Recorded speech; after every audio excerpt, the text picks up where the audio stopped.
Hi everyone, my name's Anthony Cummins and welcome to this video. We're in the Tuttle playlist, which is Tuttle Books on Japan. So the publisher is Tuttle, excuse me, I've been painting my garden.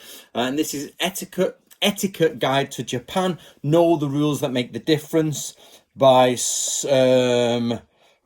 someone who's not English, so I can't pronounce their name, so I won't even pretend. But there you go, that's the book. So if you're interested in what I say, information is from this book and my own personal experience. So please do go get yourself a copy and support Tuttle, who do lots of books on Japan. Okay, given a business card in Japan. Right, in the old days, basically, finding out somebody's social position was easy. If somebody walked past you as a samurai with swords, you knew they were high ranking. You could see a farmer was a farmer, and you could see a merchant was a merchant. Also, if a samurai was carrying a spear, or he had another attendant carrying a spear in front of him, it's really quite high. And then what happened is a lot of samurai used to cajole with each other and work out who should be in which position. Now, of course, the samurai ended, but that idea of seniority didn't leave Japan. And in fact, it still echoes on today of who fits in where in the hierarchy. So when you go to Japan, there are different ways that people show their authority or their position. It used to be these little tie pins that they used to have showing which company they were affiliated to. So if they were a prestigious company or a prestigious family, you could see by the sign. And they a lot of the times were derived from samurai heraldic crests. So, you know, all these companies and who's the head of here would sort of cajole for position politely. But of course you can't always tell, and as more and more the dress toned down, you just didn't know who was who. So they took off the English Western version of the business card. Now this is the business card I use in Japan when I go there. Basically, it says Natoryu, it's my name and it's my affiliation with Wakayama. And on the back, I have information there if you want to see it about my job and what I do and my position in Japan.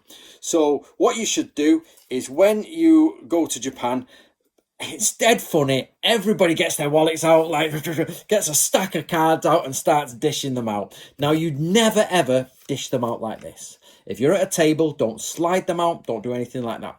It's an interaction between you and the other person. So no matter how many people there are, there could be queues and queues of it. You take your time. Do not rush this.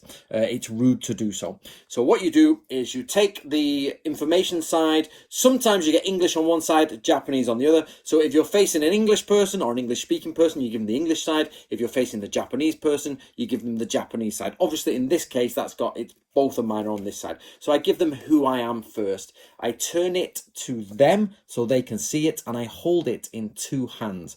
Now I present it and I bow my head. But what you've got to be careful of here is actually, if you know someone is senior to you, you know it from the way they look, you dip the card under theirs. Okay, so this is an old custom that even the Japanese are forgetting. You dip the card under theirs and you take it just to show subordinance to them. Now, the idea is you both swap cards, and sometimes it's a bit awkward. They're doing it and you're doing it. And everybody gets it. And you take the card in the hand and you read it. And what you're doing is looking for if this person is higher than you. If they are socially higher than you, then you know where to bow and the level of which to bow to them.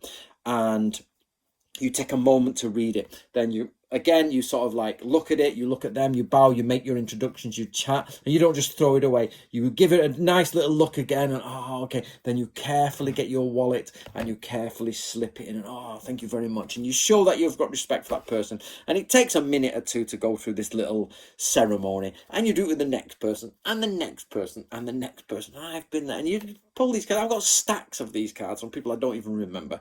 But it's one of those things they do in Japan. So if you're ever in Japan, even if you're just going on holiday, you can get some of these made up, 50 or so from Vistaprint or whatever, and you can then slip them there. It just tells people who you are. It's got your details. So if you meet someone that you chatted to, you can give them this.